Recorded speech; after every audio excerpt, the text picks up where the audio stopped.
On a sunny 4th of July 2018, the Henderson family hosts a picnic at Blue Ridge State Park in Virginia.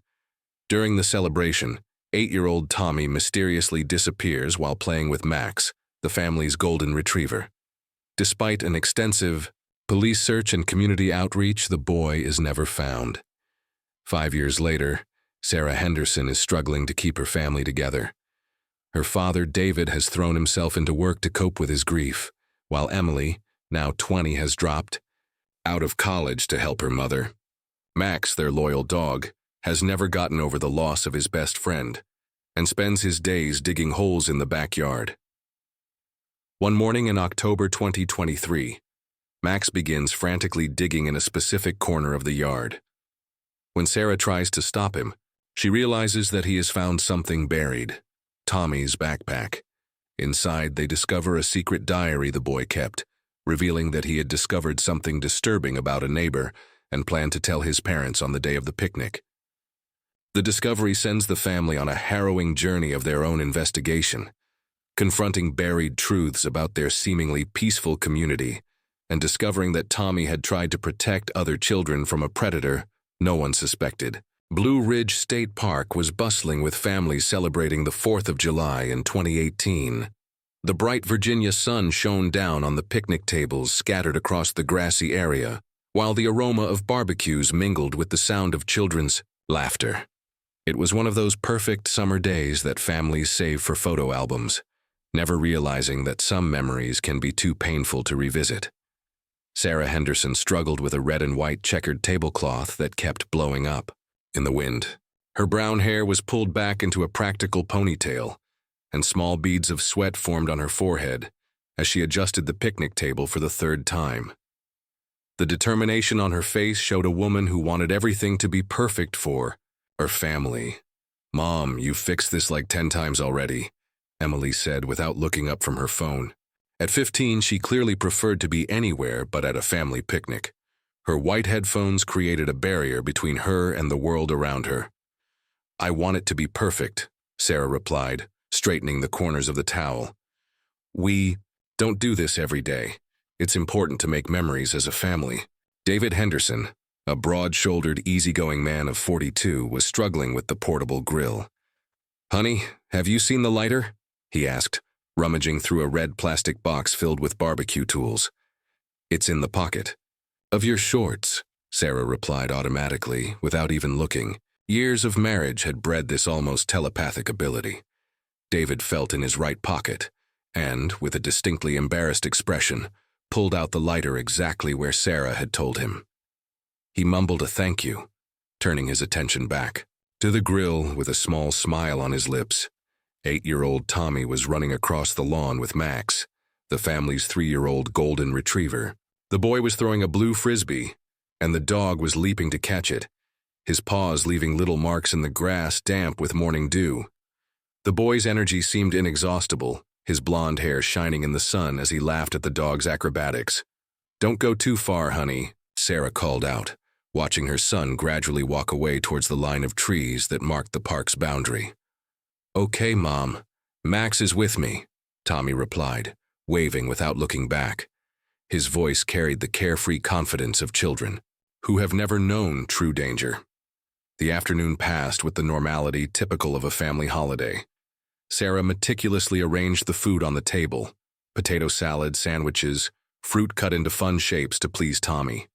David grilled burgers, occasionally taking a sip of his beer as he chatted with other parents at nearby tables. Emily remained absorbed in her phone, occasionally huffing in irritation at something she saw on social media. Could you at least pretend to be having fun?" Sarah pleaded, walking up behind her daughter. "I'm faking it," Emily replied, flatly. Very convincingly, in fact. Around 2 in the afternoon, something changed in the atmosphere of the park. Max abruptly stopped chasing the frisbee and stood rigid, staring at the line of trees that marked the beginning of a forest trail. The dog's golden fur stood on end along his spine, and he began to bark, not the usual playful bark, but something more urgent, more primal. It was the kind of warning dogs give when they sense something fundamentally wrong. "What's wrong, Max?" Tommy asked, approaching the dog. "Did you see a squirrel?" But Max kept barking, his body tense like a violin string about to snap. His eyes remained fixed on a specific spot between the trees. "Mom!" Tommy suddenly shouted, and there was something in his voice that made Sarah immediately drop the paper plates she was arranging. "There's a man over there." Sarah felt her blood run cold. In a matter of seconds, she was at her son's side, instinctively pulling him close to her body. David noticed the sudden change too and turned off the gas on the grill, quickly approaching, his jaw tight with fatherly concern. "Where, Tommy?" David asked, positioning himself protectively between his son and the forest. "Over there, Dad. He was waving at me." Tommy pointed to a specific spot between the trees. "He said he had puppies to show me. He said they were right there on the trail and I'd love to see them."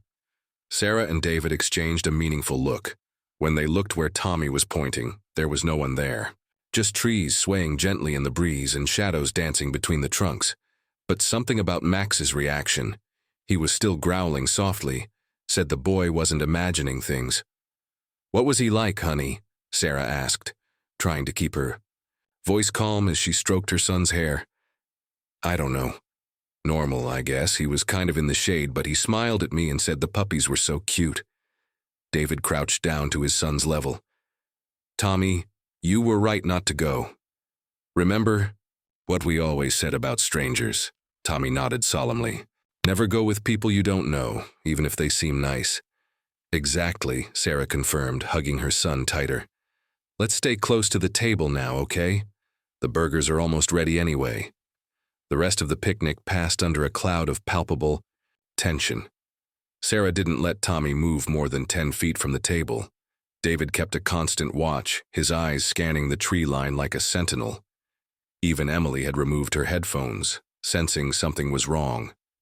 The normally apathetic teenager now watched her brother with protective attention. Max remained restless for the rest of the afternoon, alternating between lying at Tommy's feet and getting up to sniff the air, always looking in the direction of the trail. The dog seemed to have appointed himself the boy's personal bodyguard. Around 3 o'clock, dark clouds began to gather on the horizon. The wind picked up, lifting napkins and paper plates from the tables. The distinct smell of impending rain hung in the air, and the sky took on the gunmetal gray color that precedes summer storms. "We should start packing up," David suggested, glancing worriedly at the sky. "Looks like a storm is coming." The family hurriedly began to clean up. Sarah folded the tablecloth while Tommy helped her put the dishes in the basket. David dismantled the grill with quick, efficient movements, and Emily gathered up the scattered glasses and silverware. The wind picked up, making the trees bend and whisper ominously. It was during this rush that the unthinkable happened. Sarah turned away for just a moment to pick up the picnic basket and put it in the car. When she looked back, Tommy was gone. "Tommy?" She called casually at first, thinking he had gone to help his father. But when her eyes swept the area and didn't find him, panic began to rise. "Tommy!" The entire park seemed to freeze in time. Other families stopped their activities, noticing the tone of desperation in Sarah's voice. Heads turned. David dropped the grill he was carrying, the equipment falling to the ground with a metallic crash that echoed through the silent park. "He was right here," Sarah screamed, spinning frantically, her eyes scanning every corner of the park. "Tommy! Tommy!" It was then that they realized something that turned their fear into absolute terror. Max had also disappeared. Distant barking echoed from the woods, coming from the same trail where Tommy had seen the stranger. The sound was urgent, desperate, quickly fading as if the dog were speeding away. Without a second's hesitation, David ran in that direction, Sarah close behind.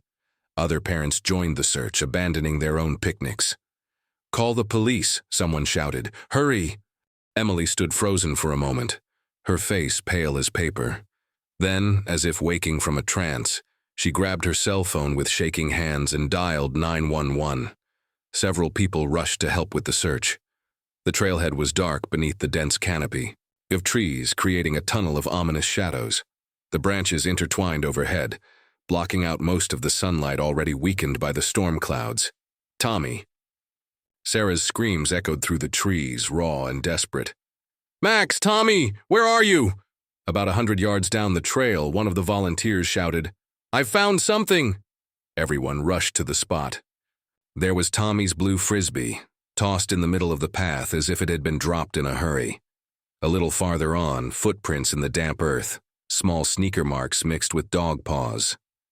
The footprints followed the trail for another 50 yards, then turned sharply to the left into thicker vegetation. The volunteers followed the trail, shouting Tommy and Max's names, but then something terrible happened. The footprints simply ended. There was no sign of a struggle, no indication that they had climbed a tree or changed direction. It was as if the boy and dog had simply evaporated into thin air. The rain began to fall, first in thick, scattered drops, then in a torrential downpour. Within minutes, any remaining tracks were completely erased. The water turned the earth to mud, destroying any hope of following the tracks. Sarah sank to her knees in the mud, oblivious to the rain that soaked her clothes. Her hands desperately touched the ground as if she could feel where her son had been, as if the earth might reveal some secret. "My baby," she sobbed, her voice barely audible above the sound of the rain. "Where's my baby? Tommy?" David tried to maintain his composure as he dialed 911 again, yelling into the phone for more help. His voice cracked as he explained the situation, the words coming out broken and garbled.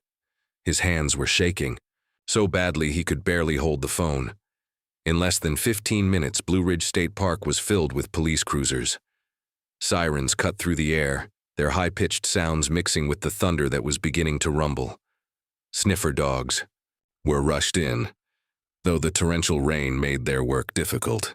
Helicopters tried to fly overhead, battling the strong wind and reduced visibility. A massive search operation was mounted with astonishing speed. Search and rescue teams organized themselves methodically, dividing the forest into quadrants. Police officers frantically questioned everyone present, seeking any information that might help. Community volunteers volunteered to help, forming additional search parties. But as the hours passed and the sun sank behind storm clouds, turning the sky an ominous blood red, a terrible truth began to sink in. Tommy Henderson and Max had disappeared.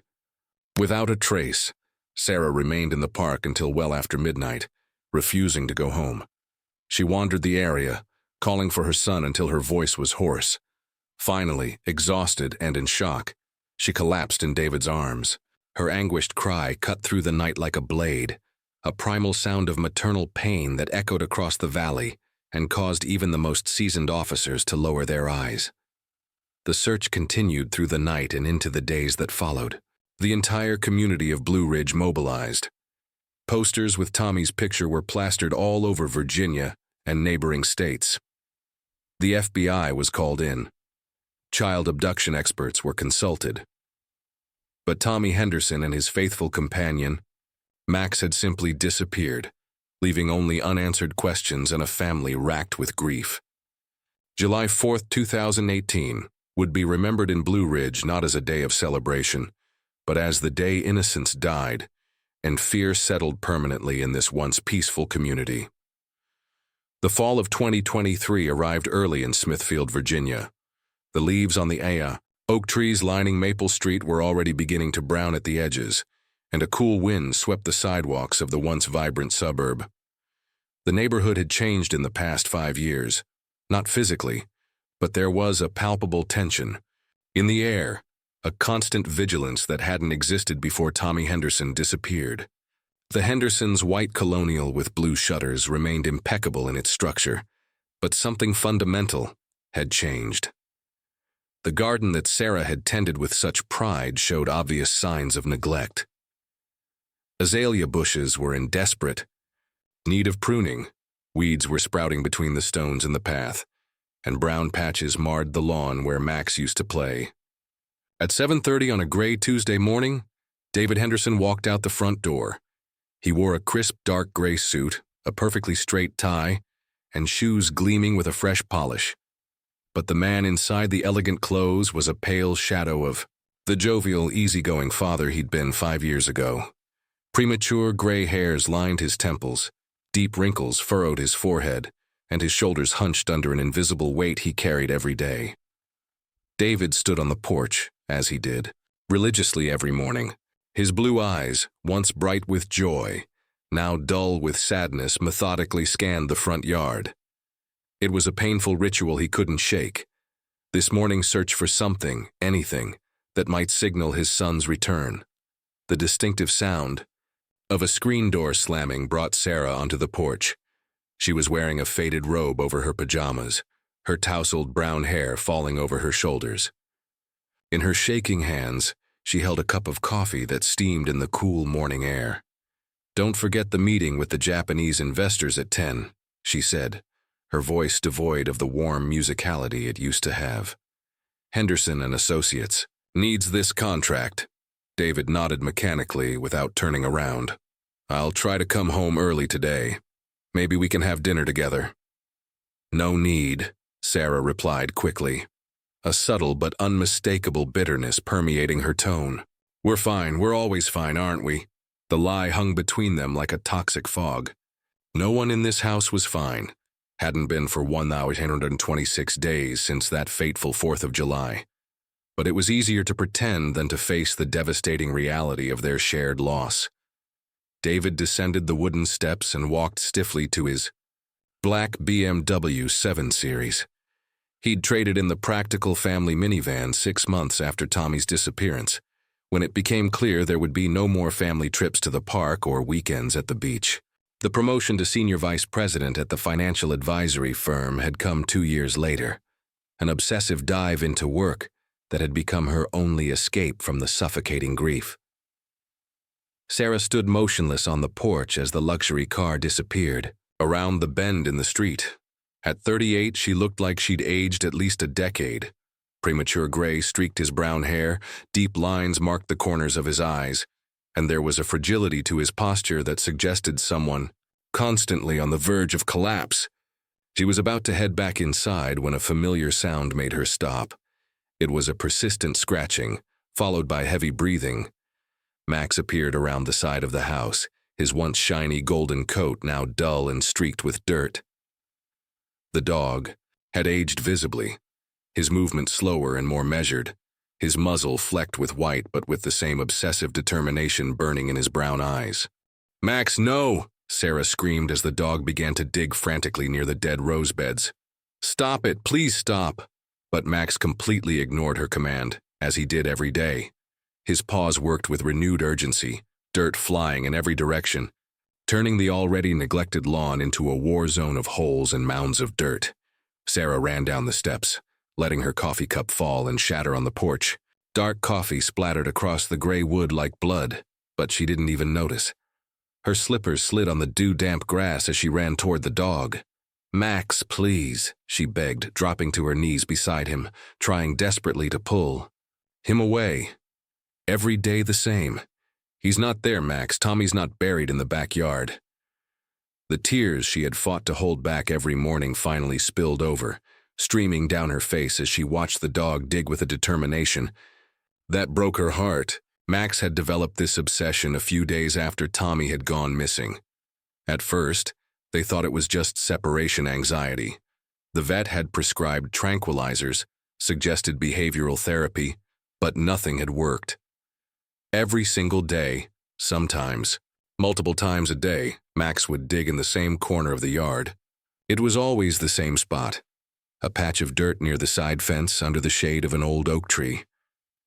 The family had tried everything: temporary fencing, insect repellent spray, even paving the area.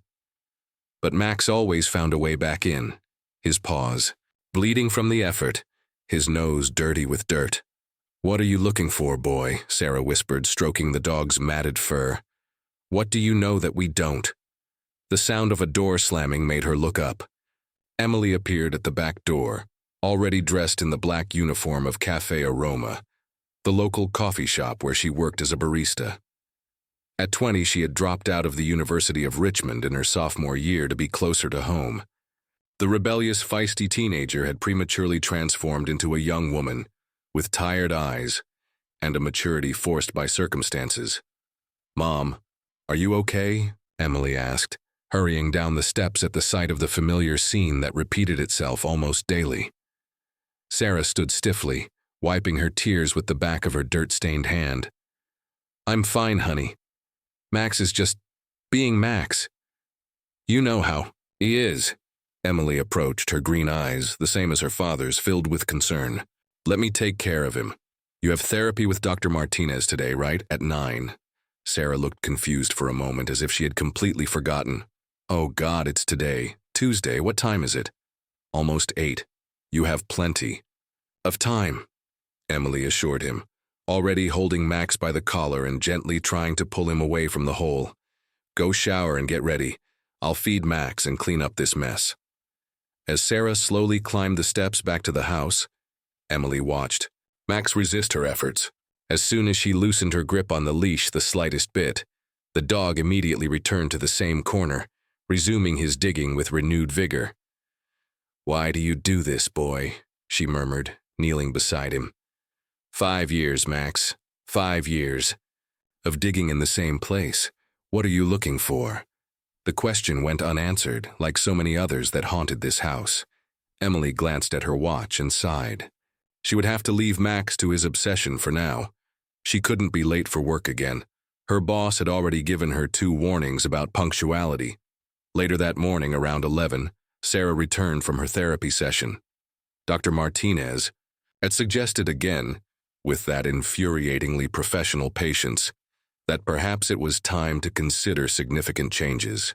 Maybe sell the house, move to another city, start over where memories didn't lurk around every corner. "How can we move?" Sarah had replied, her voice shaking with indignation. "What if Tommy comes back and we're not here? What if he escapes, makes it back home, and finds strangers living in our house?" The therapist had sighed softly, that sound professionals make when they know logic can't compete with a grieving mother's heart. "Sarah, we've talked about this. The statistical odds after 5 years. Don't talk to me about statistics," Sarah had shouted, standing abruptly from the leather chair. "Statistics don't bring my son back." Now back at home, Sarah found Max exactly where she'd left him. But something was different. The dog was digging with an intensity she'd never seen before. His paws, already bleeding from the effort, worked frantically. His barks were high-pitched, almost hysterical, echoing across the empty yard. "Max, what's wrong?" she asked, approaching cautiously. "What did you find, boy?" The hole was significantly deeper than usual, maybe 20 inches. Max had clearly spent the last 3 hours digging nonstop. Dirt was scattered for feet around, and the nearby rose bushes had been partially uprooted in the process. Sarah knelt at the edge of the hole, trying to see what was making Max so agitated. The dog paused for a brief moment, looking up at her, with eyes that seemed to plead for understanding. There was something almost human in his expression, a mix of urgency and frustration that mirrored the family's own feelings. "What is it, Max? Show me what you found." Max resumed digging with renewed energy, his movements more focused now, as if he knew he was close to something important. Sarah watched, mesmerized by the dog's determination. In all her years, she had never seen Max so intent, so desperate to reach something. Suddenly the sound changed. Instead of the dull, muffled thud of paws on soft earth, there was something different, a higher-pitched metallic sound, like nails scratching something hard. Max began to bark louder, a high-pitched sound of excitement that made Sarah's heart race. "Wait, Max, let me see," she said, gently pushing the dog away. Sarah leaned over the hole, using her hands to carefully remove the loose dirt. Her fingers touched something that was definitely not dirt or roots. It was something smooth, synthetic. Heart hammering in her chest, she continued digging, her hands shaking with anticipation and fear. Little by little, the object revealed its shape and color. Blue. A faded but unmistakable blue. Sarah felt the air leave her lungs as if she had been punched in the stomach. It was a backpack, small, royal blue, with a Spider-Man badge partially visible through the dirt and decay. The same backpack Tommy had been wearing the day he disappeared. With hands shaking violently, Sarah pulled the backpack from the hole. It was surprisingly well preserved, protected by what appeared to be multiple layers of plastic bags. Someone had taken great care to ensure that the contents remained intact. "Oh my God," she whispered, clutching the backpack to her chest as if it were Tommy himself. "Oh my God, Max, you found—" "Emily!" she cried suddenly, her voice cracking with raw emotion. "Emily, come here, hurry!" But Emily was at work. Sarah was alone with her devastating discovery. With fingers that didn't seem to belong to her, she began to open the plastic bags, layer after layer, each carefully sealed, as if whoever had buried them wanted to preserve the contents forever. Finally, she reached the backpack itself. The zipper still worked, though it creaked with movement. Inside, the contents were strangely mundane, and yet devastating.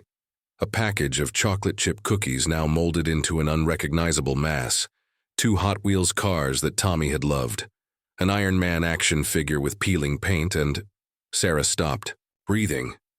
At the bottom of the backpack, wrapped in its own plastic bag, was a small, hardcover notebook. The cover had a drawing of rockets and planets, and across the front, in a child's careful handwriting, was written, "Tommy Henderson's top secret diary. Do not open. This means you, Emily." With her heart pounding so hard she could hear it in her ears, Sarah opened the notebook. The pages were perfectly preserved, the blue ink from Tommy's pen still crisp and legible. She began to read, her tears falling onto the pages. "July 3rd. Tomorrow we're going on the picnic. Mommy said I can bring Max. I hope there'll be hot dogs. Emily said it's boring, but she's boring. I can't wait." Sarah turned the page, sobbing silently. "July 4th morning. Daddy's making pancakes. Max ate one when no one was looking. I won't tell.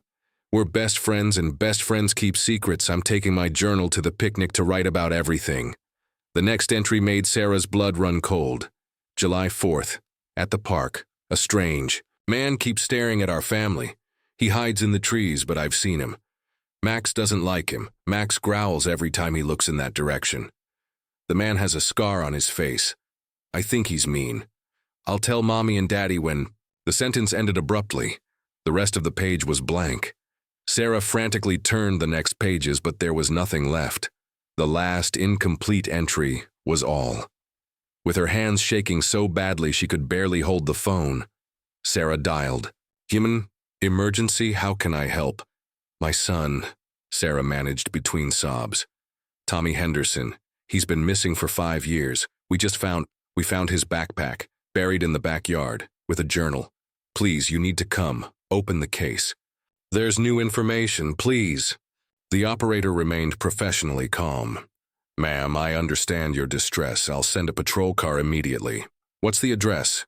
"2 Maple Street, Smithfield," Sarah answered automatically. "Please, hurry. His journal, he wrote about— a man with a scar on his face who was watching our family that day. The officers are on their way, ma'am. Please don't touch anything else. Preserve the scene exactly as it is." Sarah hung up the phone and immediately called David. He picked up on the second ring. "Sarah? What's wrong?" "I'm in the middle of a meeting with the Japanese." "David, you need to come home. Now." Max found Tommy's backpack. There was a long silence on the other end of the line, followed by the sound of a chair being pushed back abruptly. "What? How? Where?" "In the backyard, where Max always digs." "David, there's a journal in it. Tommy wrote about a man who was watching us in the park. Man with a scar. I'm leaving now, 20 minutes. Sarah hung up and called Emily immediately. "Honey, I need you to come home." "Mom, I'm in the middle of my shift. What happened? Are you okay?" Max found Tommy's backpack. The silence on the other end was deafening. Then, in a shaky voice, "I'm coming now." For the next 15 minutes, Sarah remained kneeling beside the hole, holding the backpack and journal like sacred treasures. Max had finally stopped digging and was lying beside her, his head resting on her thigh, occasionally licking her hand as if offering comfort. The first to arrive was the police car. 2 officers got out. A young man Sarah didn't recognize, and Sergeant Miller, a veteran who had been part of the original search 5 years ago. Miller's eyes widened when he saw what Sarah was holding. "Oh my God, that's his backpack," Miller said softly. "Where exactly was it?" Sarah pointed to the hole. "Max dug it. He's been digging here for 5 years, and finally—" The younger officer began to cordon off the area with yellow tape as Miller crouched down beside Sarah. "Can I see the journal?" Reluctantly, Sarah handed over the notebook. Miller pulled on latex gloves before touching it, turning carefully to the last entry. "A man with a scar," he read aloud. "That's new. Very specific." He glanced at Sarah. "In the original reports, there was no mention of anyone with a scar. Tommy didn't get a chance to tell us," Sarah whispered. "He disappeared before—" The sound of tires screeching on asphalt announced David's arrival. He got out of the BMW still, in his suit, and jogged across the lawn, oblivious to his expensive shoes. "Where is it? Is it really true?" He stopped abruptly when he saw the backpack in Sarah's hands. "Oh my God!" David dropped to his knees beside his wife, his eyes fixed on the faded blue backpack. "It's real. It's really real." Emily arrived. Minutes later, still wearing her apron from the cafe. She ran across the yard, stopping abruptly when she saw her parents kneeling on the ground, surrounded by police officers. "Is it real?" she asked, her voice barely above a whisper. Sarah held up the backpack. Emily covered her mouth with her hands, tears instantly welling in her eyes. "Max found it," David said, his voice hoarse with emotion. "After all these years, he knew. He always knew there was something here." More patrol cars arrived, followed by a forensics van. The Hendersons' backyard quickly became an active crime scene. Technicians began carefully digging around the area where the backpack had been found, looking for any other evidence. Detective Raymond Torres, who had taken over the case 2 years earlier, when the original detective retired, arrived and immediately took charge. He was a man in his 40s with premature gray hair and eyes that had seen a lot. "Henderson family," he said, approaching the group. "I know this is extremely difficult, but I need you to tell me exactly what happened here today." Sarah recounted the morning's events, how Max had been more agitated than usual, how she had found the backpack, what was inside. Torres listened intently, taking detailed notes. "And the journal specifically mentions a man with a scar on his face?" he asked. "Yes," Sarah confirmed. "Tommy wrote that the man was watching our family, that Max didn't like him." Torres nodded thoughtfully. "That's a significant clue. We'll need to re-interview all the witnesses at the park that day, see if anyone else noticed this individual." 5 years, David said bitterly. 5 years, and the evidence was right here, in our backyard. "Buried deep," Torres observed. "Whoever buried this wanted it to be found eventually, but not immediately.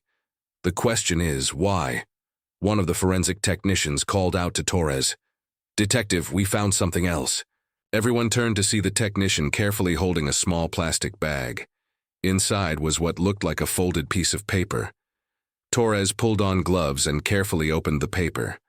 His face grew even more serious as he read. "What is it?" Sarah asked, her voice shaking. Torres hesitated before answering. "It's a note, handwritten. It says, 'They'll never find him where they're looking, but you deserve to know he's still breathing. Jay.'" Sarah staggered, and David had to hold her back. "Still breathing? Does that mean he's alive?" "We can't be sure when this was written," Torres said carefully, "but it's definitely a lead we need to follow up on." Emily, who had been quiet, suddenly spoke up. "J. Anyone with a J? Do we know anyone with that initial who would have been in the park that day?" Torres was already on the phone, summoning more resources. "We're going to need a full task force. I want all the original reports, all the interviews, and start compiling a list of all the individuals with significant facial scarring in the area." As activity buzzed around them, the Henderson family hugged each other. For the first time in 5 years, they had something they had completely lost: hope. Max, the unlikely hero of the day, lay calmly beside the hole he had tirelessly dug for 1,826 days. His mission, it seemed, was just beginning. He knew, Sarah murmured, stroking Max's head. All this time he knew there was something here. He's been trying to show us for 5 years. And we didn't listen, David added, his voice heavy with guilt. Torres stepped closer again. I'm going to need you to come to the police station for formal statements, and we're going to need access to all your memories of that day. Photos? Videos? Anything. What about finding Tommy? Emily asked bluntly. That note, it suggests he might be alive somewhere. It's our top priority, Torres assured her. But I need you to understand, 5 years is a long time. We need to be methodical, careful. We can't rush into things. David clenched his fists. Methodical? My son could be alive somewhere and you want to be methodical? David. Sarah put a hand on his arm. They're right. We need to do this right this time. As the family prepared to go to the police station, no one noticed the figure watching from the neighboring house. Through a partially opened curtain, a pair of eyes watched intently all the commotion. The figure retreated into the shadows as a police officer glanced in their direction, disappearing into the dark interior of the house. The mystery of Tommy Henderson's disappearance, buried for 5 years, had resurfaced in dramatic fashion. And with it, the hope that somewhere, against all odds, a 13-year-old boy was still waiting to come home. But something darker had also emerged, the certainty that someone had carefully orchestrated not only the disappearance, but also the eventual discovery of these clues. Someone who knew Jay, someone who wanted the family to know that Tommy was still alive. The question that haunted everyone was, why? And more importantly, where was Tommy now? As the sun set over Smithfield that fateful day, casting long shadows, across the Hendersons' excavated backyard, one thing was certain. The nightmare that had begun 5 years earlier was far from over. In fact, it seemed to be just beginning a new and even more disturbing chapter. The Smithfield police station rarely saw so much activity. In the days since the backpack was discovered, the red brick building on Main Street has become the nerve center of a revitalized investigation. Reporters have gathered outside, microphones, and cameras ready to capture any developments in the case that had rocked the community 5 years earlier. Inside the conference room turned command center, Detective Raymond Torres meticulously studied the whiteboard covered in photos, maps, and connecting lines. Tommy's photo from 5 years ago took center stage. Blonde hair, mischievous smile, bright blue eyes.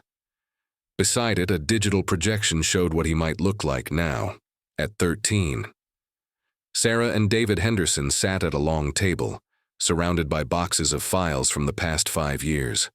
Emily was at her computer, scanning old photos from the picnic, looking for any details they might have missed.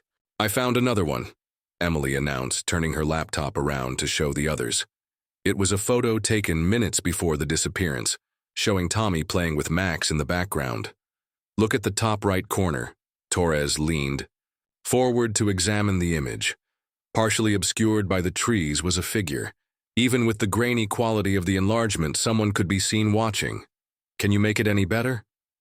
Torres asked the digital forensics technician, Jason Park, who was working on another computer. Park transferred the image to his system and began applying enhancement filters. It'll take a few minutes, but I can try to isolate the figure. Park worked. Torres turned to the Hendersons. We need to talk about the note found with the backpack. The handwriting is being analyzed, but I want to explore all possibilities as to who Jay could be. David ran a hand through his hair, a gesture of frustration that had become habitual. We've gone over this a dozen times. John Martin from my firm was at the park, but he had his whole family on the other side. Jennifer Lucas, Tommy's teacher, but she was on vacation in Hawaii. James, what about people you didn't know well? Torres interrupted. School custodians, park workers, delivery guys who frequented your street? Sarah closed her eyes, trying to remember. There was a gardener who worked for the Wilsons 2 houses down. I think his name started with J. Jerry? Jeremy? Jeremy Caldwell, Emily supplied, her fingers flying over the keyboard. I found an old receipt in the Homeowners Association emails. He was hired to maintain the neighborhood's common. Landscaping. Torres made a note. Let's track him down. What else? Detective, Park called from across the room. I got something from the photo. Everyone crowded around the monitor. The figure in the trees was clearer now. A man of average height wearing a baseball cap and dark jacket. The face was still obscured, but there was something distinctive about it. Over there. Park pointed to the right side of the figure's face. See that jagged line? It could be a shadow, but the pattern is consistent with scar tissue. Sarah gasped. The scar. Tommy mentioned a scar in his journal. Torres picked up his radio. I need every available unit. I want a full record search for men with significant facial scars. Hospitals, police records, DMV, everything. The door to the room opened and Officer Phillips hurried in. Detective, we just got a call. A resident of Oakwood, about 10 miles from here, says he recognized the description of the suspect from the news. He claims a man with a prominent facial scar rented a cabin on his property about 6 years ago. Torres was already reaching for his coat. Name? The landlord is Carl Matthews. The tenant listed himself as Joseph Turner. Joseph, J. David stood abruptly. We're coming with you. Mr. Henderson, I need you to stay here, Torres said firmly. This could be dangerous. Dangerous. David's voice rose. My son's been missing. For 5 years. If there's a chance, David. Sarah put a hand on his arm. Let them do the job. For Tommy. Reluctantly, David relented. Torres and a team of officers left immediately, leaving the family with instructions to continue reviewing. Files. The Matthews property was on the outskirts of Oakwood, a rural area dotted with farmland and dense forests. Carl Matthews, a weathered man in his 60s, was waiting on the porch when the patrol cars arrived. As soon as I saw the news about that kid and the description of the suspect, I knew I had to call, Matthews said, leading them down a dirt path. Joe Turner rented the cabin out back in 2017. Paid cash, always on time. Quiet guy, ugly scar across the right side of his face. Does he still live here? Torres asked. Matthews shook his head. Left about 3 months ago, said he had a job out of state. Left some stuff behind. Said he'd be back for it. The cabin was a modest wooden structure surrounded by dense trees. Torres motioned for the team to surround the perimeter before approaching the door. Police. We have a warrant, Torres announced, though the warrant was still being processed. Under exigent circumstances. No answer. Torres signaled, and Officer Rodriguez broke down the door. The interior was dark and smelled musty and neglected. Basic. Furniture, dirty dishes in the sink, a layer of dust over everything. But it was what they found in the back room that made Torres's blood run cold. An entire wall was covered in photographs. Dozens of them, all of them showing the same family, the Hendersons. Pictures of Sarah shopping, David leaving for work, Emily at school, and Tommy. So many pictures of Tommy, on the playground, leaving school, playing in the backyard with Max. Jesus Christ, Rodriguez whispered. He was stalking them. Torres walked over to a makeshift table in the corner. Maps of the area were scattered about with routes marked in red. A notebook lay open, filled with schedules and routines. 7:30, D leaves for work. 8:15, S drops T off at school. 3:30, T returns home on bus number 47. Detective, another officer called from what appeared to be a closet. You need to see this. Inside the closet, hidden behind old coats, was a small door. Torres opened it carefully, revealing a space that had been converted into a sort of macabre shrine. More photos of Tommy covered the walls, along with items Torres recognized from missing person reports. A baseball cap Tommy had lost weeks before the abduction, a school drawing that had gone missing from his backpack. In the center of the space was a detailed map of Blue Ridge State Park, with the exact location of the Hendersons' picnic marked with a red X. Notes were scrawled in the margins. Secluded area near trail. Thick cover. Escape route via creek. Torres reached for his radio.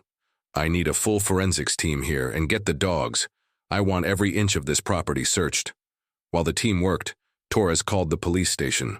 Sarah answered. On the first ring. We found where he lived, Torres said. Joseph Turner. He was obsessed with his family, especially Tommy. We have evidence of long-term stalking. Did you find Tommy? Sarah's voice was on the verge of breaking. Not yet, but we're looking. The suspect left the property 3 months ago. We've been tracking his movements. Back at the cabin, one of the sniffer dogs began barking excitedly near a leaf-covered area behind the structure. The officers rushed to the scene, beginning to carefully dig. It's not a body, the dog handler announced quickly, seeing the panic on everyone's faces. But there's something buried here. After a few minutes of careful digging, they uncovered a metal box. Torres opened it with gloved hands, revealing more disturbing evidence, a notebook detailing plans, including drawings of what appeared to be a bunker or basement. There were also receipts for supplies, canned food, water, blankets, children's toys. He planned this for a long time, Torres muttered, and he planned to keep Tommy alive. One of the receipts caught his eye. It was from a home improvement store in Bakersville, dated 2 weeks before the abduction. The list of items included concrete, steel beams, and insulation, supplies for building an underground living space. Torres called the station again. I need property records for Joseph Turner within a 30-mile radius of Bakersville. Look especially for rural, isolated properties. The database search took hours, but finally yielded a result. Joseph Turner had purchased an abandoned 20-acre property near Cedar Falls in 2016. Records showed an old farmhouse on the property, along with several outbuildings. It's 40 minutes away, Philip said. Torres quickly organized a larger operation. SWAT teams were mobilized, ambulances put on alert. If Tommy was alive and being held there, they needed to be prepared for anything. The convoy of police vehicles wound down rural roads as the sun began to set. Turner's property was at the end of a long dirt road, surrounded by dense forest. The main house appeared abandoned, windows broken and the roof partially caved in. Torres split up the teams. Group 1, main house. Group 2, barn. Group 3, with me. Let's check that smaller structure near the tree line. The smaller structure was an old storm shelter, its metal entrance partially hidden by overgrown vegetation. Torres felt his pulse quicken as he noticed fresh marks in the dirt around the entrance. Someone had been here recently. Open up, he ordered. The metal door creaked as it was forced open, revealing concrete stairs leading down into darkness. The smell of mildew and something else, food, wafted upward. Police! Torres shouted. Joseph Turner, we know you're in there. Come out with your hands visible. Silence. Then, from the depths, a faint sound. Footsteps? Torres led the way down, gun drawn, flashlight cutting through the darkness. The steps led down to a concrete hallway. Steel doors lined both sides. At the end of the hallway, dim light leaked from beneath a door. Joseph Turner, Torres called again. We're coming in. The door at the end of the hallway opened slowly. A man appeared in the doorway, his hands raised. Even in the dim light, the scar on his face was unmistakable. A jagged line that ran from the corner of his right eye to his chin. Took you long enough, Joseph Turner said calmly. Where is he? Torres demanded. Where is Tommy Henderson? Turner smiled, a disturbing gesture that distorted his scar. He's safe. He's always been safe with me. Show me, now. Turner backed into the room, the officers following him with guns drawn. It was a makeshift living space, a couch, a small television, shelves of books and games. And in the corner, huddled on a narrow bed, was a teenage boy. The boy looked up, blinking in the sudden light. Dark blonde hair fell over startled blue eyes. 13, thin but apparently healthy. Tommy, Torres said softly. Tommy Henderson? The boy looked at Turner in confusion, then back at the officers. When he spoke, his voice was low and uncertain. My name is Joey. Joey Turner. This is my father. Torres felt the ground shift beneath his feet. Tommy, I'm Detective Torres. I've come to take you home. To your real parents. No, the boy shouted, running to Turner. He's my father. Mom died when I was little. He told me. You're lying. Turner put a protective arm around the boy. See, he doesn't want to go. He's happy here. I took care of him, gave him an education, love, more than those people ever could. Joseph Turner, you're under arrest for kidnapping. Torres began, but Turner cut him off. Kidnapping, I saved him. That family, they didn't deserve him. Always too busy, always distracted. I watched for months. Tommy needed someone who really cared. You took him away from his family, Torres snapped. Family. Turner laughed bitterly. They barely noticed him. The workaholic father, the always running. Mother, the selfish teenage sister. I gave him my undivided attention, proper education. Look at him. He's healthy, educated, loved. Torres motioned for the officers to come closer. Tommy, I know this is confusing, but I need you to come with us. Let's get this straight. Don't call me Tommy, the boy shouted. My name is Joey. It took nearly an hour to convince the boy to come out voluntarily. Turner was handcuffed and taken away, but not before telling the boy, remember what I taught you, Joey. I will always love you. In the police car, Torres tried to speak gently to the traumatized boy. I know it's hard, but your real parents have looked for you every day for 5 years. Your mom, Sarah, your dad, David, your sister, Emily, even your dog, Max. Max? For the first time, something flickered in the boy's eyes. A golden retriever. Yes, a golden retriever. Do you remember him? The boy frowned as if trying to grasp a fleeting memory. I dream sometimes about a golden retriever and a woman with brown hair who smells like cookies. Torres felt hope rise. That's your real mom, Sarah. She made you chocolate, chip cookies. No! The boy shook his head violently. Dad said Mom died. He said my real family abandoned me, that they didn't want me. The drive back to Smithfield was tense. Torres called ahead to prepare everyone. We found Tommy, but there are complications. He's been indoctrinated. He believes Turner is his father. He's going to need professional help. At the police station, the meeting was painful. Sarah ran to her son, tears streaming down her face, but the boy backed away. Don't touch me. You're not my mother. Sarah stopped, devastated. David tried to approach calmly. Tommy, I'm your father. I know you're confused, but liars, the boy screamed. You're all liars. I want my father. I want to go home. Emily, watching the scene, had an idea. Max, she said suddenly. Let's get Max. 20 minutes later, Emily returned with the golden retriever. As Max entered the room, he stopped, his nose lifted, sniffing the air. Then, with a yelp of recognition, he lunged toward the boy. Max, no! Emily screamed, afraid the dog would scare the boy. But something extraordinary happened. The boy, who had cowered away from everyone else, fell to his knees and hugged. The dog, Max, he whispered, and for the first time tears began to fall. I know you. I remember you. The dog licked the boy's face frantically, his tail wagging so hard his whole body shook.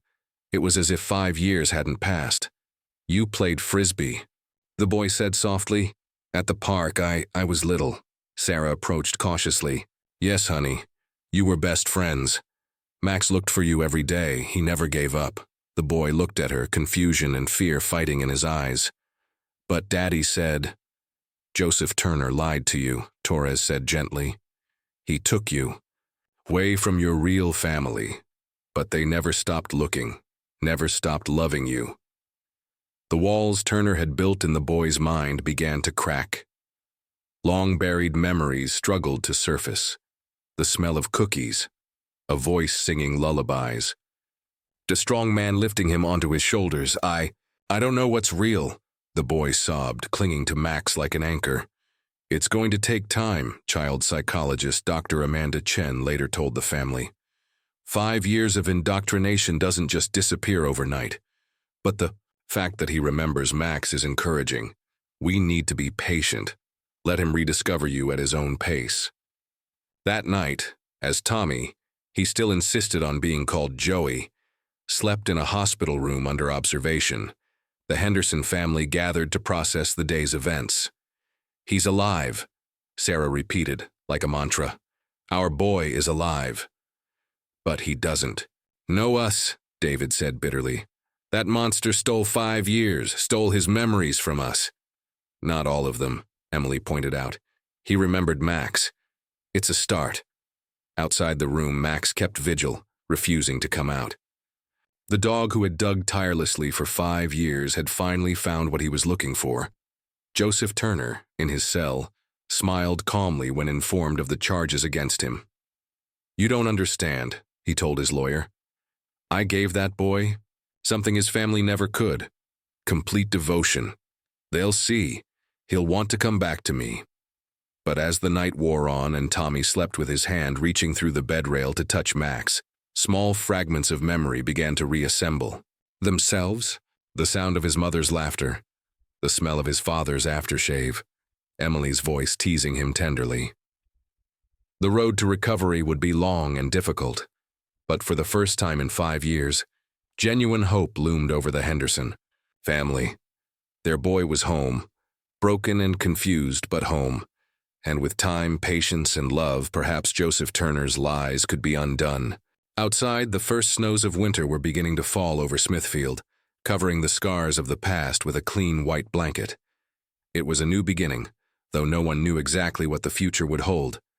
One thing was certain. Max, the unlikely hero of this story, would be by Tommy's side every step of the way. A golden bridge between the boy he once was and the teenager who needed to remember who he really was. Try again. Claude is allowed to make mistakes. Always check the answers. 3 weeks had passed since Tommy's rescue. Riverside Children's Psychiatric Hospital became the boy's new temporary home, while a team of specialists worked to undo 5 years of indoctrination. Each day, the Henderson family made the 40-minute drive from Smithfield, hoping for signs of progress. Dr. Amanda Chen was in her office reviewing the morning session notes when Sarah and David arrived for their weekly meeting. The child psychologist had treated abducted children before, but none with such psychological complexity. How is he today? Sarah asked as she sat down, her hands clasped in her lap in a nervous gesture that had become habitual. Dr. Chen adjusted her glasses, choosing her words carefully. Tommy, he still insists on being called Joey, is making small progress. Today, during art therapy, he drew a picture of a house with a garden. When I asked about the drawing, he mentioned flowers that someone used to plant. We believe it's a memory of you, Sarah. Sarah's eyes filled with tears. I planted sunflowers with him every year. It was our spring tradition. These memory fragments are surfacing more frequently, Dr. Chen continued. Yesterday, he ordered pancakes for breakfast and was confused when we tasted them. He said they weren't how he remembered them. When we asked what they were supposed to be, he described them exactly as David made them, with chocolate chips forming a smiley face. David swallowed, emotion evident in his voice. I did this every Sunday. It was our father-son ritual. But, the doctor warned, he's still deeply conflicted. Joseph Turner spent 5 years creating an elaborate narrative. He convinced Tommy that you had abandoned him, that you didn't want him anymore. Every real memory that surfaces creates cognitive dissonance, conflict between what he's been taught to believe and what his subconscious knows to be true. A soft knock on the door interrupted the conversation. Nurse Patricia entered, looking troubled. Dr. Chen, I'm sorry to interrupt, but we have a situation. The patient is agitated. He found something in your belongings and is demanding an explanation. The 3 of them ran down the halls to the pediatric ward. They could hear Tommy's voice before they even reached the room. That's a lie. It's all a lie. He told me you planted it. When they entered the room, they found Tommy holding his old diary, the same one Max had dug up. His hands were shaking as he held the pages open. Where did you get this? He demanded, his blue eyes wide with confusion and anger. Daddy said you were going to try to confuse me with fake things. Dr. Chen approached calmly. Joey, this diary was found buried in your parents' garden. It's in your own handwriting. Do you remember writing in it? No. But there was uncertainty in his voice. He looked at the pages again, tracing the childish letters with his finger. This looks familiar, but it can't be mine. I've never been to that park. Daddy said my real family abandoned me when I was a baby. Sarah stepped forward, her voice soft but determined. Tommy, honey, you were 8. When you disappeared, you weren't a baby. You wrote about the picnic, about the strange man who was watching us. That man was Joseph Turner. No. Tommy threw the diary to the floor. You're trying to confuse me. Daddy warned me about this. He said you were going to try to steal my mind. He scurried to the corner of the room, cowering against the wall. It was at these moments that the extent of the psychological damage became most apparent. Emily appeared in the doorway, out of breath from running from the parking lot. In her arms was Max, whom she had brought for the daily visit. The dog immediately sensed Tommy's agitation and pulled away from Emily's grasp. Max slowly approached the boy, his brown eyes filled with an almost human understanding. Without hesitation, the dog lay down next to Tommy, resting his head in his lap. The change was instantaneous. Tommy's rapid breathing began to calm. His hands found Max's soft fur, fingers automatically beginning to stroke the dog in an action that seemed completely instinctive. Max always did this, Tommy murmured, almost to himself. When I had nightmares, he would come to my bed and stay with me until I calmed down. His eyes widened with realization. But how do I know that? Dad said I'd never had a dog before. Dr. Chen seized the opening. These are your real memories emerging, Joey. Your brain held on to them, even when Joseph tried to replace them with lies. Tommy looked around the room, his gaze taking in each face. For a moment, something flickered in his eyes. Recognition? But it was quickly replaced by confusion and fear. I don't know what's real, he whispered, tears beginning to fall. Daddy, Joseph. He said he loved me. He took care of me. He taught me. Why would he lie? David approached slowly, crouching down to be eye level with his son. Sometimes sick people believe they're doing the right thing, even when they're hurting others. Joseph was sick, Tommy. He believed that loving you was worth taking you away from us. But if you loved me so much, Tommy said in a small voice, why didn't you find me sooner? The question cut like a knife. Sarah sobbed softly, and David had to wipe his own eyes before answering. We've been looking every day, son. Every day for 5 years. The police, the FBI, private detectives. We've never stopped. Max here, he gestured to the dog, has been digging up the entire yard looking for clues. He's the one who finally found your backpack. Tommy looked at Max with newfound admiration. You've been looking for me? As if understanding, Max lifted his head and licked the boy's face. Tommy laughed, a small, hesitant sound, but genuine. Can I see more pictures? He asked shyly. Old pictures? Over the next few days, a new ritual took hold. Every afternoon, the family brought out photo albums, home videos, memorabilia from Tommy's childhood. Each item was like a key, unlocking little fragments of memory. An old baby blanket with a rocket pattern gave Tommy pause. I called it Rocket, he said softly. I took it everywhere. A video from his 5th birthday showed him blowing out candles on a dinosaur cake. I loved dinosaurs, he murmured. Joseph, he never knew that. He always gave me books about space. But progress was not linear. For every step forward, there were moments of setback. Joseph Turner, awaiting trial in the county jail, managed to send Tommy a letter through his lawyer.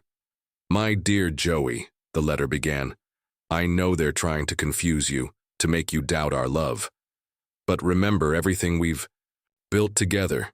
Remember our nights reading stories, our science projects, how I've always been there for you. They abandoned you once. Don't let them do it again. Daddy loves you.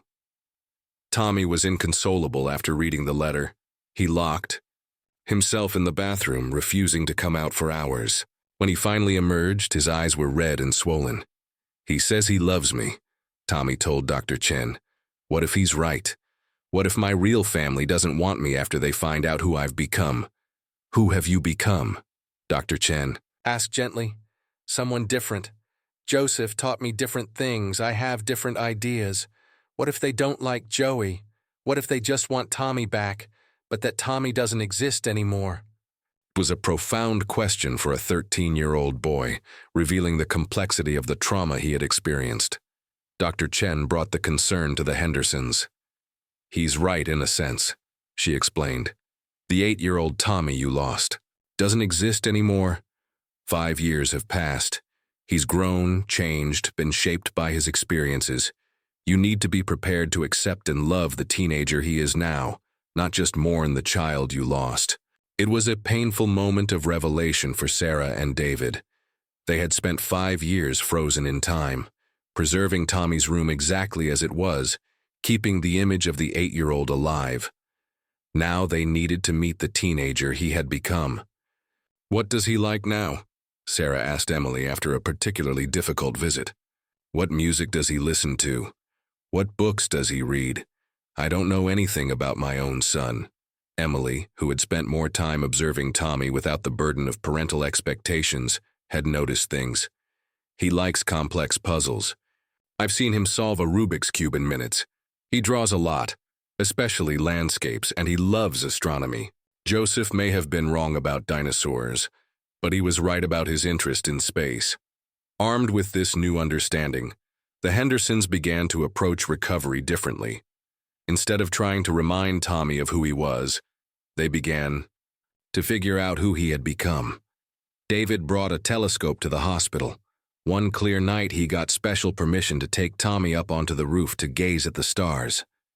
"Venus is especially bright today," Tommy observed, adjusting the telescope. "With practiced hands." "You know a lot about astronomy," David said casually. "Joseph taught me.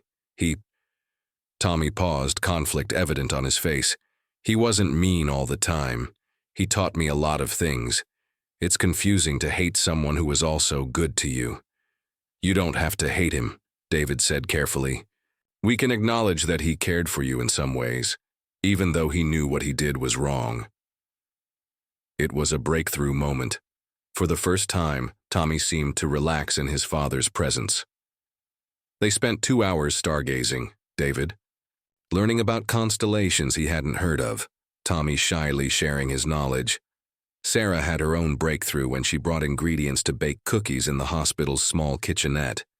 Instead of trying to recreate the chocolate chip cookies she used to make, she asked Tommy what he would like to try. "Can I have any kind?" he asked, surprised. "Any kind," Sarah confirmed. "Oatmeal raisin cookies," he said after a moment of thought. "Joseph, he always bought them ready-made, but I always wanted to try making them from scratch." As they measured ingredients and mixed the dough, Sarah resisted the urge to correct Tommy's technique or suggest changes. Instead, she let him lead, finding that her son had become methodical and precise in the kitchen. "You like to cook," she observed. Tommy nodded shyly. "Joseph didn't cook much. We ate a lot of takeout. I learned a few things from watching cooking shows. Maybe you could teach me some recipes," Sarah suggested. "I'm always looking for new ideas." The smile that lit Tommy's face was small but genuine. Emily had connected with her brother through music. She'd learned that he'd learned to play the guitar during his captivity, and she'd brought her instrument to the hospital. "I know. Few songs," Tommy admitted when she offered him the guitar. Nothing too complicated, but as her fingers found the strings, it was clear that he'd underestimated her abilities. The melody that flowed out was complex and beautiful, a classical piece that Emily recognized as Albéniz's Asturias. "That's amazing," she said when he finished. "How long have you been practicing?" "Every day for 3 years," Tommy replied. "It was something I could do on my own in the—" He paused, reluctant to mention the bunker where he'd been held. "Could you teach me?" Emily asked. "I've always wanted to learn classical guitar." For the first time since his rescue, Tommy seemed genuinely excited. "Do you want to learn with me?" As the weeks turned into months, the family developed a new dynamic. They weren't trying to recover from the past, but to build a new future that honored both the boy Tommy had been and the teenager Joey he had become. Names remained a sensitive issue. In therapy, Dr. Chen suggested a progressive approach. How about if people call you by whatever name they're comfortable with, and you can choose what you want to be called, she suggested. So he became Tommy Joey to the hospital staff, Tommy to his family, though they respected his request to be called Joey, and simply TJ to some of the other young patients he had met. Joseph Turner's trial was approaching, and the prosecution wanted Tommy to testify. Dr. Chen was concerned about the emotional toll, but Tommy surprised everyone with his decision. "I want to do this," he said firmly. "I need to understand why he did what he did. I need to hear the truth." The day of the deposition was emotionally draining.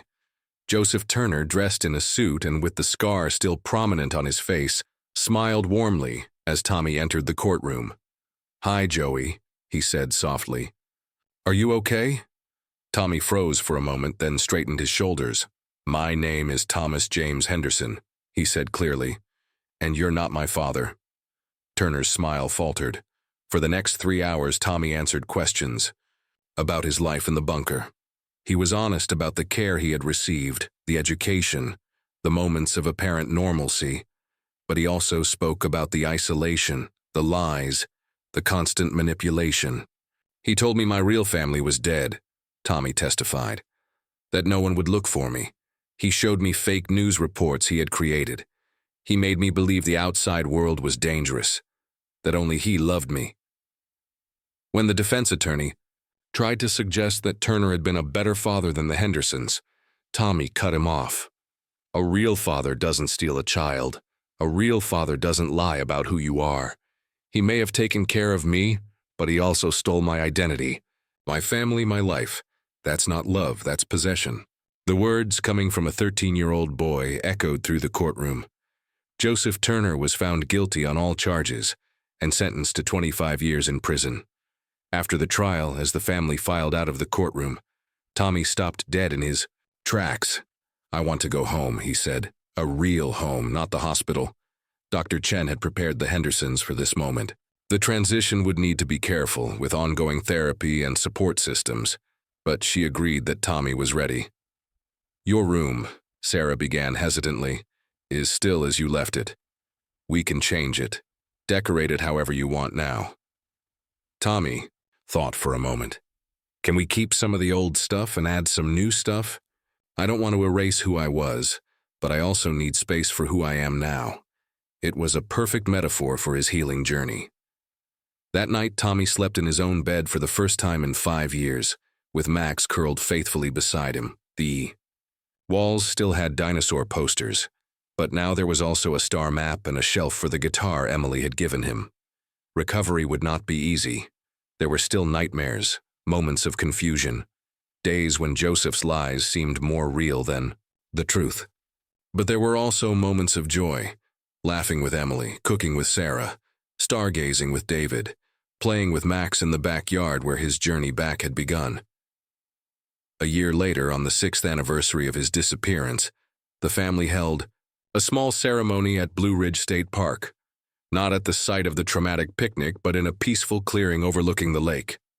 "I want to plant a tree," Tommy had suggested, "something that can grow and become strong." As a symbol, they chose an oak tree.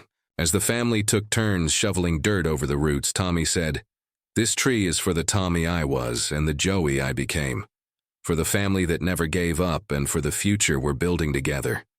And for Max," he added, petting the dog, "who never stopped digging until he brought me home." As the sun set over the Blue Ridge, casting golden hues over the lake, the Henderson family sat together in comfortable silence.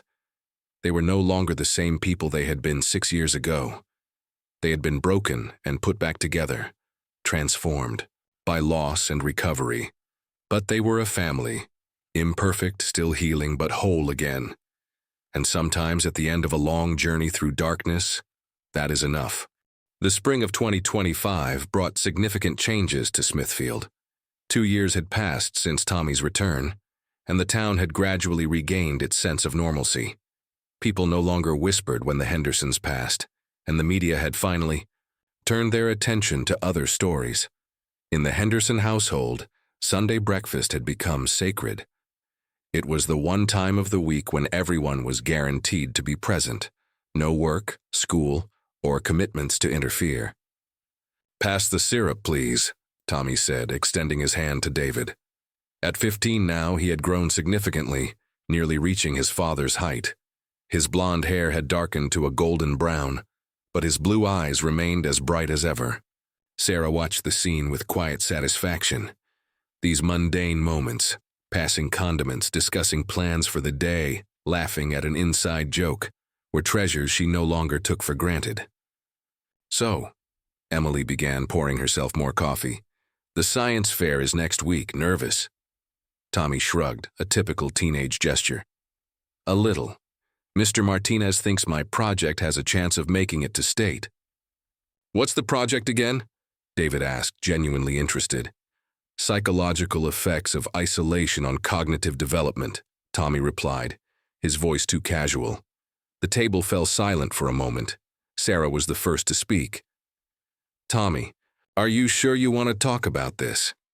"Dr. Chen thinks it's healthy," Tommy explained, meeting his mother's eyes, "to use my experience for something constructive. Besides, I did all the research objectively. It's not about me specifically." It was one of those moments that still caused a collective pang of pain. Reminders that no matter how normal his life seemed now, the 5 lost years would always be a part of his story. The phone rang, breaking the tension. Emily answered, her expression changing from casual to surprised. "It's for you, Tommy. It's the DA's office." Tommy frowned as he picked up the phone. The call was brief, his answers mostly monosyllabic. When he hung up, his face was pale. "Joseph wants to see me," he announced. "Apparently, he has something important to tell me. Something about the day of the kidnapping." The silence that followed was thick. Joseph Turner had been serving his sentence in a maximum security prison for 2 years. Since the trial, he hadn't tried to contact him. "You don't have to go," David said firmly. "You don't owe him anything." "I know," Tommy replied, his voice surprisingly steady.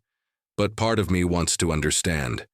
Dr. Chen always says closure is important." Sarah took her son's hand. "If you decide to go, you won't go alone. We'll go with you." 3 days later, the Henderson family sat in a sterile visiting room at Millbrook State Penitentiary. Tommy had insisted on going in alone, with his family waiting just outside. Joseph Turner looked old.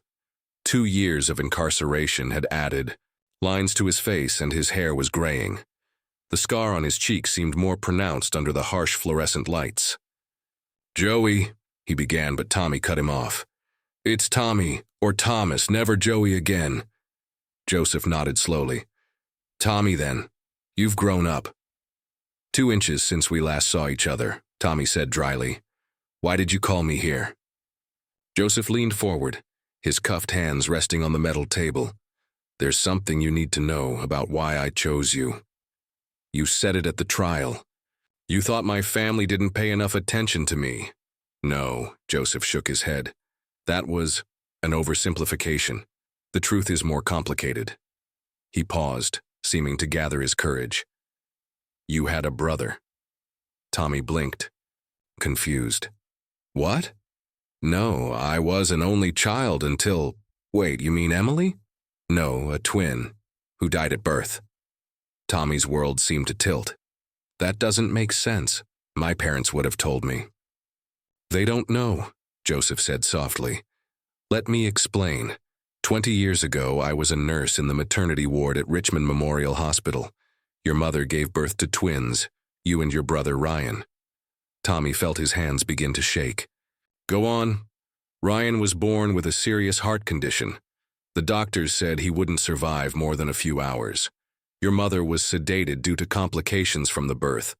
Your father was torn between her and the 2 of you in the NICU."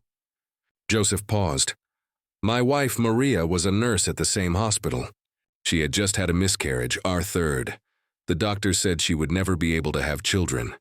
Understanding began to dawn on Tommy. "No. I took Ryan. I told the doctors he was dead. I falsified the papers. Maria and I raised him, as our own. We moved out of state, started a new life. Tommy stood abruptly, his chair scraping against the floor. "You're lying. This is another one of your manipulations." "No," Joseph said quietly. "It's the truth. Ryan lived. With medication and surgeries, he survived. For 6 wonderful years, he was our son." "What happened to him?" Tommy asked, though part of him already knew. "The mugging I mentioned. At the trial? It wasn't just Maria who died that day. Ryan was home too. He'd just turned 10. Tears streamed down Joseph's face. "I lost everything. My wife, my son, your brother." Tommy felt as if he were floating outside his body. "And then you decided to take me? As some kind of sick replacement?" "Not at first," Joseph admitted. "I spent years grieving. Then I happened to see your family on the local news. Something about your father receiving a business award. I saw you in the background, and it was like seeing Ryan again.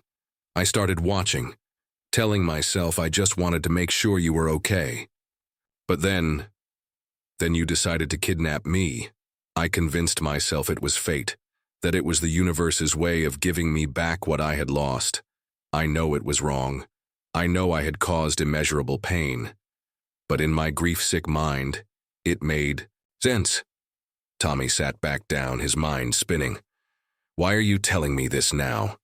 "Because you deserve to know the whole truth, and because—" Joseph reached under his shirt and pulled out a chain with a small locket on it. "This was Ryan's. It has a picture of us as a family inside.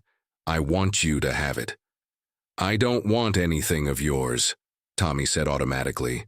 "It's not mine. It was your brother's. Your twin. You have a right to it." Tommy stared at the locket for a long moment before picking it up.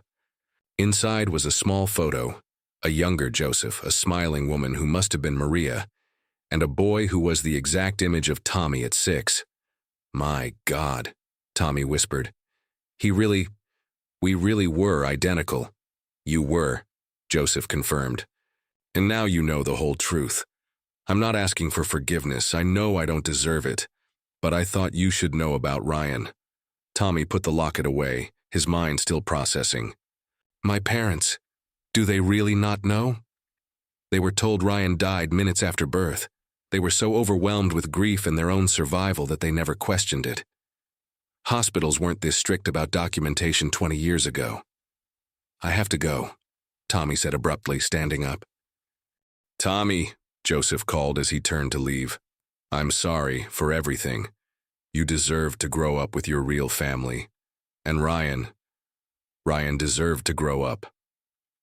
Tommy left without looking back. Outside, his family waited anxiously. "How did it go?" Sarah asked immediately, noticing his paleness.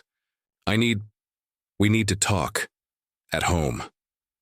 The ride back was silent. Tommy clutched the locket in his pocket, trying to process the enormity of what he had learned. At home, with everyone gathered in the living room, he told them everything. The shock on his parents' faces was visceral. Sarah covered her mouth with her hands, tears flowing freely. David looked as if he had aged 10 years in minutes. "A twin," Sarah whispered. "I had 2 babies and they told me, oh God, Ryan." "We need to check," David said, ever practical even in shock. "Hospital records, birth certificates." The investigation that followed confirmed Joseph's story. Memorial Hospital records showed the birth of Henderson twins. Ryan's death certificate existed, but upon closer inspection there were inconsistencies no one had noticed at the time. "How could we not have known?" Sarah would lament weeks later, holding a faded photo from the NICU that showed 2 identical babies. "How could I not have felt that one of my children was alive somewhere?" Dr. Chen worked with the entire family to process this new trauma. "You were victims of a terrible crime," she explained. "Not once, but twice. Your grief for Ryan is valid, even if you just found out about him. For Tommy, the knowledge that he had a twin brother created complex feelings. Anger that he had never met Ryan. Sadness for the brother he had lost before he even knew he existed. And oddly enough, a disturbing understanding of Joseph's actions. "I'm not saying what he did was right," Tommy explained during a family therapy session. But I understand his pain better now. Losing a child, it breaks something in you. The summer brought an unexpected decision. Maria Turner's family, her parents were still alive, living in Florida, made contact. They had been saving Ryan's belongings all these years. "We thought you should have these," Ms. Rodriguez, Maria's mother, said when they met. "Ryan was your brother. These are rightfully yours." Boxes of memories arrived. Childhood drawings, school report cards, Little League soccer trophies. They was like discovering a brother he never knew he had. In many of the drawings, Ryan had drawn an imaginary brother. He used to say he missed someone, Ms. Rodriguez explained. He said he sometimes dreamed of another boy just like him. Maria and Joseph said it was a child's imagination. Twin connection, Dr. Chen later suggested. Even when separated, twins often report feeling each other's absence. The discovery of Ryan changed the family dynamic in subtle ways. Sarah began working with organizations that helped prevent child abductions and improve hospital protocols. David established a scholarship in Ryan's name at the local high school. Emily, who had watched her parents process the loss of 2 children in different ways, decided to major in psychology. "I want to help families like ours," she said. "Families who have survived the unthinkable." For Tommy, knowing about Ryan brought a kind of peace. He began visiting the grave where Ryan was buried, leaving flowers and talking to the brother he had never known. "I used to feel like I was living 2 lives, he told Max during one such visit, the loyal dog now showing signs of age. "Tommy and Joey, but now I realized that maybe I was feeling the space where Ryan should be." The science fair came, and Tommy's project won first place. During his presentation, he spoke candidly about his experience, not just the kidnapping, but the discovery of Ryan, and how isolation had affected his understanding of identity and family. "We learned that the truth, no matter how painful, is essential to healing," he concluded. "And that family is not just about blood ties, but about the bonds we choose to maintain and strengthen, even after unimaginable trauma." The fall brought another surprise. Joseph Turner died in prison, a sudden heart attack. In his belongings, they found unsent letters to Tommy, apologizing and explaining more about Ryan. There was also a request that his ashes be buried next to Maria and Ryan. "It's your decision," Sarah told Tommy when the request arrived. "You were the one most affected by his actions." Tommy thought for a long time. He visited Ryan's grave one more time, this time alone. What would you do? He asked the brother he had never met. Would you forgive him? In the end, Tommy agreed to the burial. "It's not forgiveness," he explained to the family. "But Ryan knew him as a father. Out of respect for my brother, I will allow them to rest together." The small funeral was attended by just the Hendersons and a few of Maria's relatives. As the casket was lowered, Tommy spoke. "Joseph Turner made terrible choices that caused immeasurable pain, but he also loved and lost, and that loss broke him. We can't change the past, but we can choose how to move forward. I choose to remember that in the midst of all the darkness there were moments of love, even if it was twisted and misdirected." As they walked away from the cemetery, Sarah took Tommy's hand. "You've become someone remarkable, not in spite of what happened, but because of how you chose to deal with it." That night, the family gathered for dinner. 5 places were set as always, but now a small photo of Ryan took up space on the mantel, next to the family photos. "I was thinking," Tommy said as they passed the food around, "next year I'll be 16. Instead of a big party, I'd like to do something different." "What do you have in mind?" David asked. "A community project, something in memory of Ryan. Maybe renovate the playground at the park where it all started. Turn that place into something positive." Emily smiled. "I think it's a great idea." Sarah nodded, tears shining in her eyes. Ryan would have liked that. Later that night, Tommy went upstairs to his renovated room. The walls were a blur of who he had been and who he had become. Astronomy posters next to old drawings. The guitar he had learned to play during his captivity leaning against the bookshelf filled with books he had read both before and after. Max was curled up on his bed, snoring softly. The old dog rarely left Tommy's side now. as if he still feared his little boy might disappear again. Tommy opened the locket Joseph had given him. The small photo of Ryan smiled up at him, frozen forever at 6. He placed it next to a photo of himself at the same age. Identical, but with such different lives. "I'm sorry we never met," he whispered. "But I promise to live well enough for both of us." As the moon shone through the window, Tommy picked up his guitar and began to play softly. It was a new melody he was composing, not the complex classical music Joseph had taught him, nor the nursery rhymes Sarah had sung, but something uniquely his own, a bridge between past and present, between loss and hope. Downstairs, Sarah and David listened to the music drifting through the walls. They held each other, finding comfort in each other as they had learned to do over the years. "He'll be okay," David said softly. "We all will," Sarah agreed. "Somehow, through everything, we'll all be okay." And as Tommy's music filled the house, mingling with the nighttime sounds of Smithfield, there was a sense of completion, not an ending. The journey of healing would continue for years, but a turning point. A family that had been torn apart and put back together, stronger at the seams, ready to face whatever lay ahead. Outside, the first leaves of autumn were beginning to fall, covering the yard where Max had dug tirelessly for 5 years. The old dog had accomplished his mission, not just finding Tommy, but helping the entire family find each other again.